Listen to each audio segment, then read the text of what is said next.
کہ وہ ماموں بھی لگتے ہیں رشتے میں اور پیر بھی لگتے ہیں. یہ پیر مرید کی کہانی سنا رہا. آج کا پیر تو گارنٹی دے رہا ہے نا. Hello guys, welcome to our channel. اور آج ہم لے کے آئے ہیں اے انسان تجھے کس بات کا غرور ہے.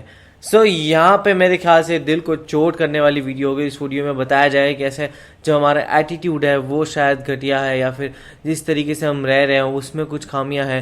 کیونکہ یہاں پہ مولانا ثاقب رضا جی جو ہیں وہ بہت اچھے سمجھاتے ہیں، اور انہوں نے جو پچھلی سٹوری بتائی تھی وہ بھی بہت اچھے سمجھائی تھی.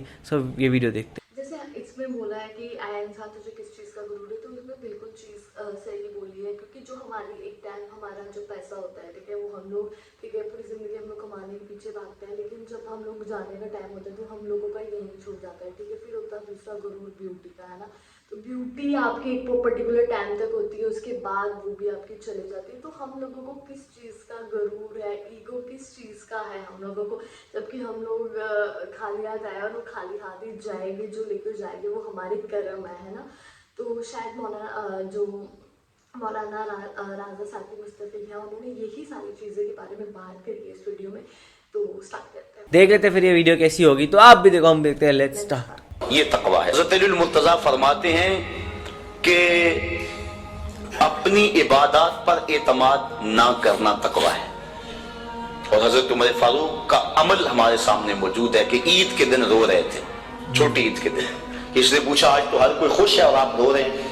کہا مجھے نہیں پتا کہ میرے روزے قبول ہوئے ہیں یا کہ نہیں. اگر قبول ہوئے تو پھر میرے لیے خوشی کی بات، اور اگر قبول نہیں ہوئے تو میرے منہ پہ مارے گئے. اس لیے میں چونکہ قطعاً جانتا نہیں، اس لیے رو رہا ہوں کہ پتہ نہیں میں کن لوگوں میں سے ہوں. حضرت بایزید بستامی سے کسی بڑھیا نے پوچھا تھا، حضرت ایک مسئلہ تو بتاؤ. پوچھا کیا؟ کہا میرے گدھے کی دم اچھی ہے یا آپ کی داڑھی اچھی ہے؟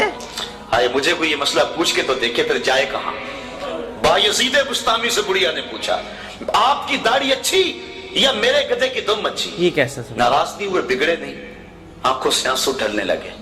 کہا تیرے سوال کا جواب فی الحال میرے پاس نہیں ہے. جب میں مر جاؤں گا تو پھر میرے پاس جواب ہوگا، پھر تو مجھے کیسے مل پائے گی. بایزید بستامی کا انتقال ہو گیا. بڑھیا کے خواب میں آئے. کہا حضرت میرا سوال اسی جگہ پہ کھڑا ہے. کہا اللہ کا شکر ہے میری داڑھی تیرے گدھے کی دم سے ہزاروں درجے بہتر ہے، کیونکہ میرا خاتمہ ایمان پہ ہو گیا. تو جب تک یقین نہیں ہو جاتا کہ میں کن لوگوں میں ہوں، اتنی دیر تک یہ ظاہر انسان کا اندر بے چین رہتا ہے. بڑے سخت معاملے ہیں آخرت کے. آج ہمیں نعت خواہ بھی کہہ رہے ہیں کہ مجھے دیکھ کے جہنم کو پسینہ آئے. یہ تو منہ میں طوطی بولتا ہے، جو مرضی کہتا بھی رہے. یہ تو کل قیامت کے دن پتا چلے گا کہ پسینہ کس کو آتا ہے. رسول کریم بھی جس جہنم سے پناہ مانگے. کبھی جنت کا تمسخر اڑایا جاتا ہے، ہو رہے تو کیڑی جنت کا کرنا ہے تذکرہ. اسی جنت کا جس کو رسول اللہ ہاتھ اٹھا کے مانگتے لگے، اسی جنت کا تذکرہ کر رہے ہیں جس کے لیے حضور کا اشتیاق تھا. اسی جنت کی آرزو کر رہے ہیں جس کے لیے حضور نے فرمایا جب اللہ سے مانگو تو جنت فردوس مانگو. تو آج دلیری دی جا رہی ہے. آج پیر بیعت کرنے کے بعد جنت کا پرمٹ دے دیتا ہے. آؤ میں پیروں کے پیر کی کہانی سناؤں آپ کو. حضرت شیخ سعدی شیرازی فرماتے ہیں کہ ایک بندہ مطاف میں کنکروں کے اوپر پیشانی رکھ کے زاروں کے تار ہو رہا ہے، اور کیا کہتا ہے اللہ مجھے معاف کر دے، نہیں تو قیامت کے دن اندھا اٹھانا، میں تیرا کیا تیرے بندوں کا سامنا بھی نہیں کر سکتا. اتنے درد سے روتا ہے کہ لوگ اپنی دعائیں چھوڑ کے اس کے لیے دعا کرتے ہیں. جن لوگوں نے حج کیا یا عمرہ کیا انہیں اس کا تجربہ ہوگا. کچھ لوگ اتنے درد سے روتے ہیں کہ بندہ اپنی دعائیں بھول کے ان کے لیے لگ جاتا ہے. مجھے تو جس سال جانا نصیب ہوا تھا تو ان دنوں کے اندر فلسطین کی جنگ پورے زور پہ تھی، اور کعبۃ اللہ کی غربی دیوار کے ساتھ فلسطین کے مرد و زن لپٹ کے رویا کرتے تھے. اور جب ابھی بھی وہی ہو رہا ہے. ہمارا چکر آتا تھا تو اس وقت طوطے اڑ جاتے اور اپنی دعائیں بھول جاتی، اور اللہ کی بارگاہ میں عرض کرتے مالک فلسطین کو آزادی دے دے. یہ کسی کا باپ اس کے سامنے کٹا ہوگا، کسی کی گود سے اس کا لال چھوڑ کے ان کے لیے دعائیں کرنے لگ جاتا. فلسطین کی آزادی کے لیے دل تڑپتا. پھر کشمیر کی طرف، آذربائیجان کی طرف، کابل و قندھار کی طرف، دشت لیلا کی طرف، اور قلعہ جنگی اور تورا بورا کی طرف، اور موصل و تقریب کی طرف، اور کوفہ و بغداد کی طرف انسان کا دل جاتا کہ وہاں کیا کچھ ہو رہا ہے. اور انسان اپنی دعائیں چھوڑ کے امت کے لیے رونے لگ جاتا ہے.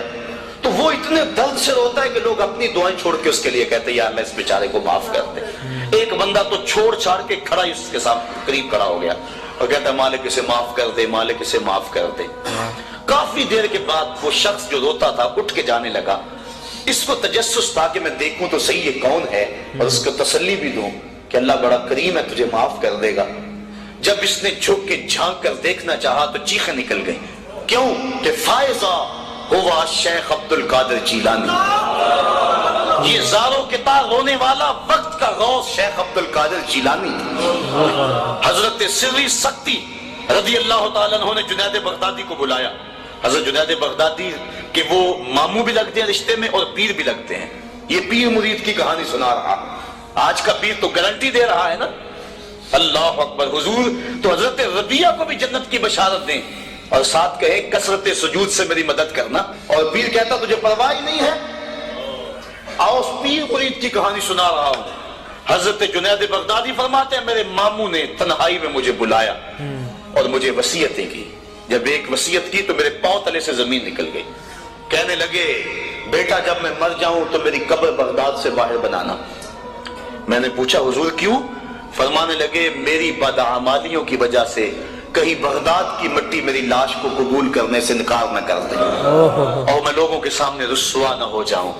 یہ ہیں وہ لوگ تتجافا جنوبہم عن المضاجع، جن کی کروٹیں بستروں سے الگ رہتی ہیں، اللہ کو خوف اور طمع میں پکارتے ہیں، لیکن زندگی کا ایک ایک لمحہ تقوی سے عبارت ہے۔ دنیا میں تکلیفیں صحیح، حضرت امام جعفر صادق ساری زندگی ٹھنڈا پانی نہیں پیا، فرماتے تھے کیا خبر کہ اس کے حساب میں چکرا جاؤں۔ اور آپ کے مریدین بیٹھے ہوئے ہیں، آپ بھی بیٹھے ہوئے ہیں، لوگ بیٹھے ہیں، کہا یار آج ایک دوسرے سے وعدہ نہ کر لیں۔ کہا کیا؟ کہا ہم میں سے جو بھی جنت میں جائے وہ دوسروں کو ساتھ لے کے جائے۔ غلاموں نے کہا حضور ہم آپ ہے، یہ خشیت ہے اور ٹھنڈے پانی سے بھی گریز کر رہے ہیں۔ تین چیزوں کا حساب نہیں ہوگا قیامت کے دن، ضرورت کے وقت کھانا پینا اور ستر عورت کے لیے کپڑا لباس اور ضرورت کا مکان، ان تین چیزوں کا حساب نہیں ہوگا۔ اس کے علاوہ جو بھی نعمت اللہ نے دی ہے ثم لتسألن یومئذ عن النعیم، اللہ قرآن میں کہتا ہے ہر نعمت کے بارے میں پوچھا جائے گا۔ تو صاحبو جن لوگوں نے اس بات کا خیال رکھا کہ ہمارے اپنے ہمیں پوچھنا ہے اور ایک ایک بات کا ہم نے جواب دینا ہے، یہ بات درست ہے کہ اللہ اپنے فضل سے معاف کرے گا، لیکن سحری کے وقت اٹھ کے سسکیاں بھرنے والا اور رات شراب خانے میں گزارنے والا کیا قیامت کے دن ایک صف میں کھڑے کر دیے جائیں گے؟ یہ کیسے ہوگا؟ غریبوں کا خون چوسنے والا، بیواؤں اور یتیموں کا مال لوٹنے والا اور رات کی تنہائی میں ان کی مدد کرنے والا کیا ایک صف میں کھڑے کر دیے جائیں گے؟ ایسا کیسے ہو سکتا ہے؟ تو صاحبو تقویٰ ہے کہ انسان اپنی زندگی کے ایک ایک قدم کو بچا بچا کے رکھے کہ میں اللہ کی ناراضگی سے بچ جاؤں، اور دنیا کو اس نے مشکلات میں ڈال دیا۔ آج کہتے ہیں دین پہ عمل کرنا بڑا مشکل ہے۔ جو بندہ دین پہ عمل کرنا چاہتا ہے اللہ قرآن میں سورۃ الاعلیٰ میں فرماتا ہے مشکل نہیں، ہم اس کے لیے آسان بنا دیتے ہیں۔ چلو لوگوں کے لیے مشکل ہی صحیح، لیکن اس نے مشکل میں یہ زندگی کاٹ لی۔ اور دنیا ہے بھی، دنیا سجن المومن، مومن کے لیے ہے بھی قید خانہ، لیکن جب قید سے چھوٹا پھر کیا ہوا؟ اللہ کی رحمتیں بڑھ کے اس کا استقبال کر رہی ہیں۔ پھر گروہوں کے اندر وہ جنت میں جائیں گے اور فرشتے کہیں گے سلام ہو تمہیں کہ تم نے زندگی اچھے ڈھب سے گزاری ہے، اب جنت میں آ جاؤ، تم اس جنت سے کوئی نکالنے والا نہیں ہے۔ اور وہ کہیں گے اللہ تیری تعریفیں اور تیری خوبیاں، تو نے جو وعدہ کیا تھا آج واقعی تو نے سچا کر دکھایا ہے۔